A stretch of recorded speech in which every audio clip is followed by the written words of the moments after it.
Hi, in this video I'm going to be talking about how to help reduce anxiety using improved self-awareness.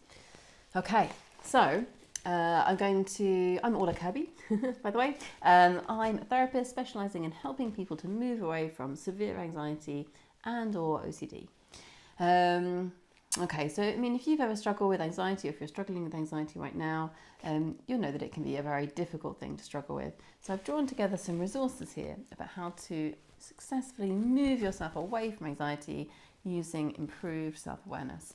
And first I'm going to talk about how to kind of check in with yourself on a regular basis and become aware of how you are in the moment, how to use that to reduce anxiety.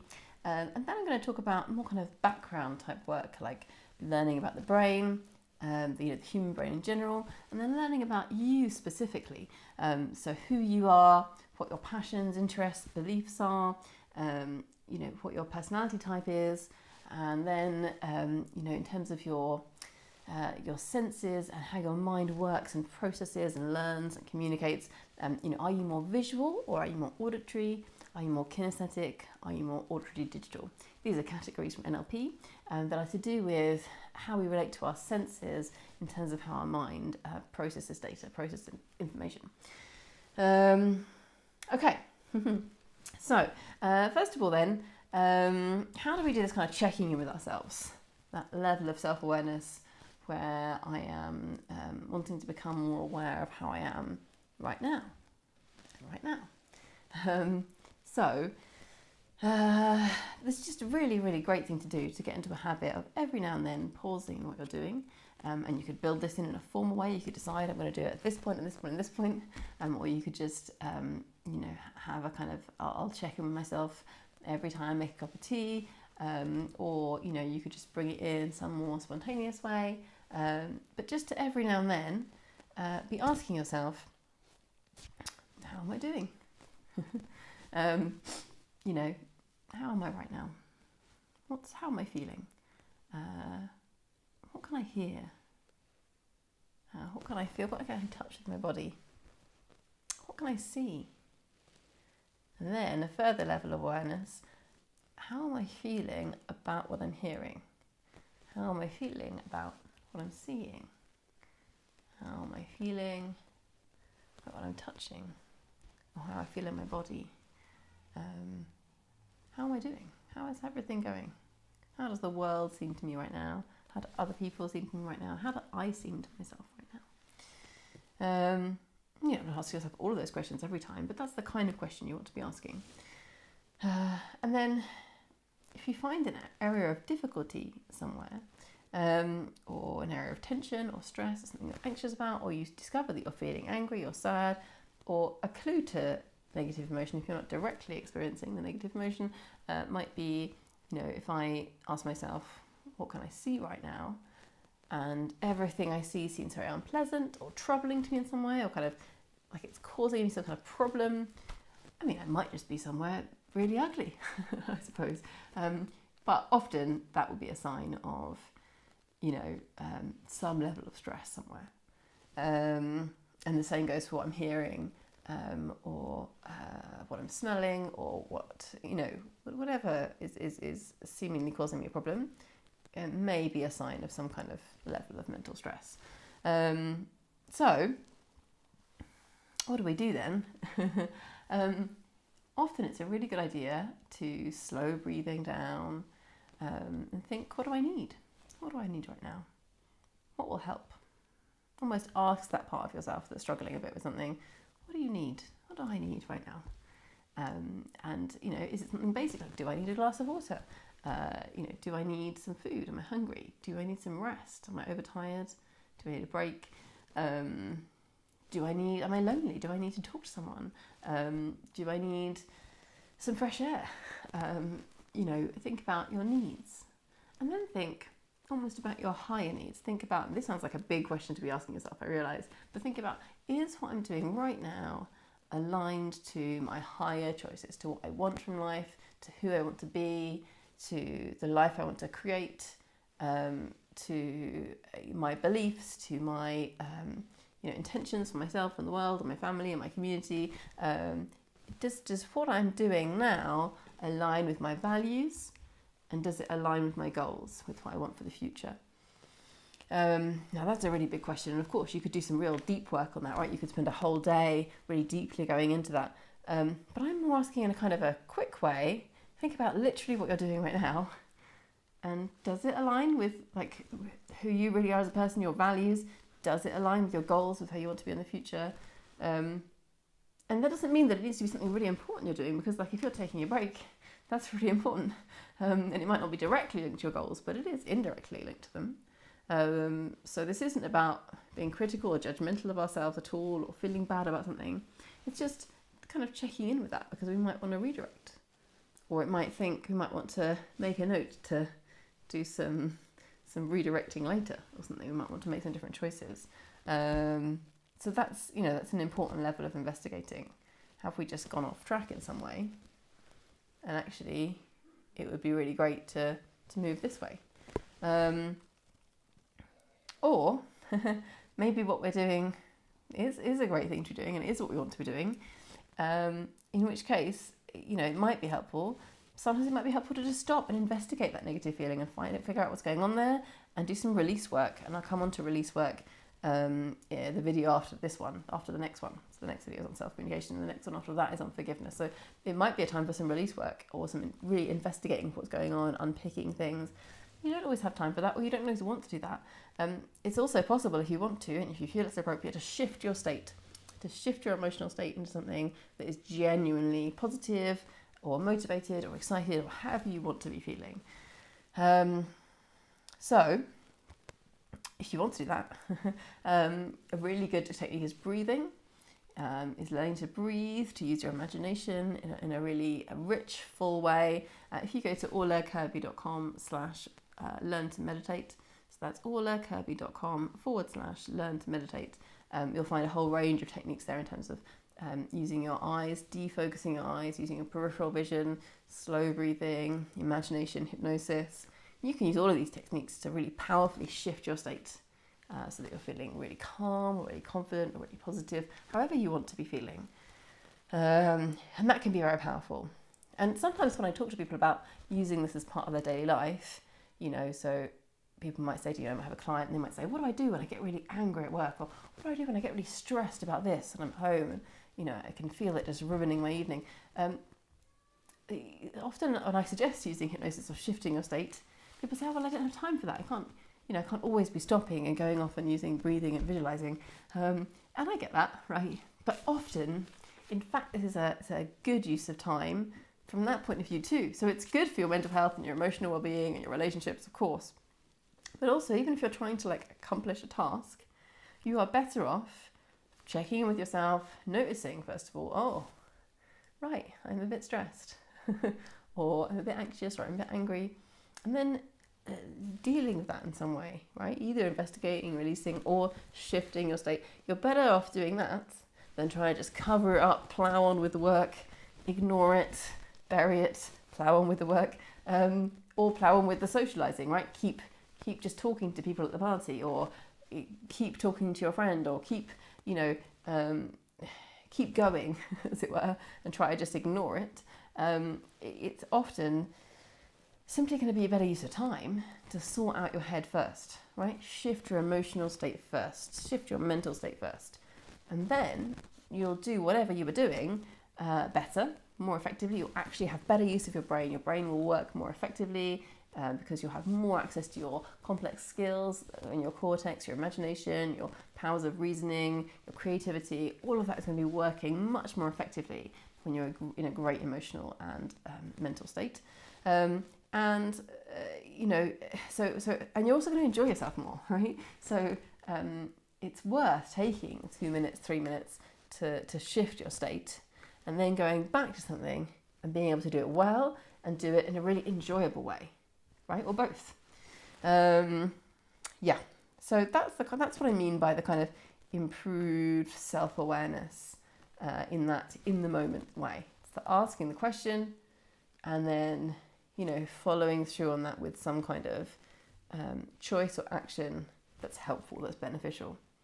Okay, now knowing about how your mind works is another kind of self-awareness. So this is a more background level, right? If the questions you ask of yourself in the moment are kind of, how am I doing right now? That's going to be helped. You're going to have more skill and facility with that kind of awareness if you have a kind of a really strong background awareness of who you are, of what your self is, right? Now, part of that is you're a human being, right? So if you find out more about how human beings work, and this could be wider than the scope of therapy and what I do, right? This could be finding out about nutrition or about your body or about, anything really. It's so wide, right, in terms of finding out about human beings.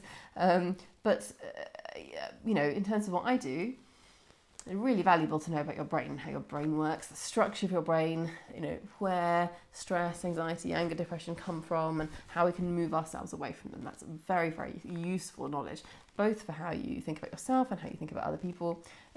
So if you go to orlakirby.com /how your brain works, I've made a series of videos there, and kind of long videos that really go into detail about how your brain works. So learning that kind of information, either from my videos that I put together there or somewhere else, do your own research, is super, super valuable, I would say. Then another kind of background knowledge you can have of yourself, comes from, for example, personality tests, and there's hundreds and hundreds of those. And then also knowing where you are in terms of visual, auditory, kinesthetic, auditory, digital, which are the kind of NLP divisions of how we think and process and communicate. So the first one is the personality. There are so many personality tests you can do, right? And absolutely try loads of them because you might like one more than another. The one that I use with clients and that I think is really great is Terence Watts's breakdown. And it comes from his book here, which is Warriors, Settlers and Nomads, Discovering Who We Are and What We Can Be, by Terence Watts. Yeah, it's a really great book. I recommend it. And I use his breakdown of kind of warrior, settler, nomad, and the idea being that we probably, all of us are more one of those, but, might have, a bit of this in us and a bit of that, or it's kind of like a scale for each of them, so this might be the dominant force of your personality, but, we've all got some of this, we've all got some settler, we've all got some nomad, we've all got some warrior, these are based on Freud's divisions of personality and other psychology, evolutionary psychology as well. And I think they are really useful and informative.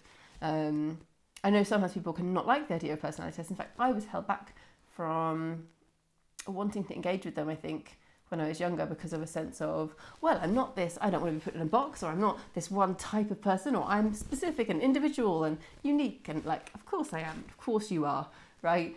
These are only guides, they're only models, of course they've been invented by human beings. At the same time, I think they can be so useful. Now that I know about them, and I know more about myself, I feel, through them, I'm so grateful that I came across them, that I've used them. This one, Terence Watts, I would recommend having a look at. I'd actually really recommend getting this book because he has really great exercises in here too for kind of working through them and using them with visualizations to really connect with your purpose and your true self, and how to, what it is that you want to do or you're meant to do in life, and then how to do that successfully. It's a really great book. And also if you go to orlakirby.com /who am I, so orlakirby.com /who am I, there he's got the basic kind of test that he has in this book, so you can figure out what you are and learn a little bit about each of them and how that can be helpful. But I do really recommend getting the book as well. It's brilliant, yes. So it's Warriors, Settlers and Nomads, Discovering Who We Are and What We Can Be by Terence Watts. And then, so that's useful because, how is it useful? It's just useful in so many ways. It's helpful to understand, well, maybe I'll tell you about the other kinds, the visual, auditory, kinesthetic, and I'll talk about both of them together and why I think they're helpful. It probably makes more sense. There's also another sort of series of questions you can answer if you go to that bit on my website, orlakirby.com /who am I, that asks you questions about whether you're more visual or more auditory or more kinesthetic or more auditory digital. Now, we all have all of these in us, right? We all have all of these in us. And they're all implicated in how we process data coming in, and how we communicate with others and connect with others too, and how we process, how we think internally, how we make sense of things and figure things out and make plans and dream for the future. And they are all different from each other, kind of more than you'd think. So someone who's very visual, I'm very visual, it talks very fast. You might have noticed that I talk quite fast. So for example, so it's not as simple as it seems, right? It doesn't just mean, oh, I like colours, or I like looking at things, or I'm interested in, it's a whole processing style and way of thinking. So also visual is quite a lot of seeing a big picture and not being very interested in detail, right? Whereas someone who's kinesthetic, more to do with feeling, like emotional feelings and the touch, is going to be very, very interested in detail and in specifics. So none of them are bad or good or better than any of the others. It's more that they are just very different from each other. And we actually are much more different from each other than a lot of people realise. Because often we can be assuming that person over there is like me, is much more like me than they are. And this can lead to all kinds of misunderstanding and miscommunication. So yeah, I would say really good idea to find out about visual, auditory, kinesthetic, auditory, digital. Auditory, digital is like talking to yourself and kind of organising information in like a repeating way. So it's fascinating stuff, really interesting and very useful in a day-to-day sense. I'll talk a bit more about that when I talk about self-communication in the next video. So how does it help then in terms of self-awareness, and how self-awareness helps move away from anxiety? It helps to know about yourself in these ways because you can have, first of all, more acceptance of yourself, right? So we might think, oh, I wish I could be like that person over there, and that might cause us anxiety, or maybe not cause anxiety, but be caught up with our anxious thought patterns perhaps. And we might also think, oh, I wish they'd do that a different way. I wish they'd do that differently. Why are they doing this? I would do this. And actually, maybe that other person just needs a different thing than we need, or wants a different thing than we want, or just isn't really even capable of doing it the way that we do it. They have to do it their own way. It's complicated, and we're very, very different from each other in complicated ways. And again, it's not about that you're in this box or in this category and this like predicts who you are, right? Everything's very fluid and flexible, and actually you can learn how to connect more with your visual, how to connect more with your kinesthetic, and that's something that I work on in therapy with people, and it's often really necessary and important. Or connect more with your auditory, connect more with your auditory digital, because they are going to be useful in different ways for different situations and different things that come up in your life. And it's great to be flexible, right? It's really great to be flexible. And the same goes for the Terence Watts personality types of warrior, nomad, settler. I don't want to describe them too much because I feel like I want you to get your own answers first. I don't want to lead you. But the same goes for that, is that it's good to be able to connect.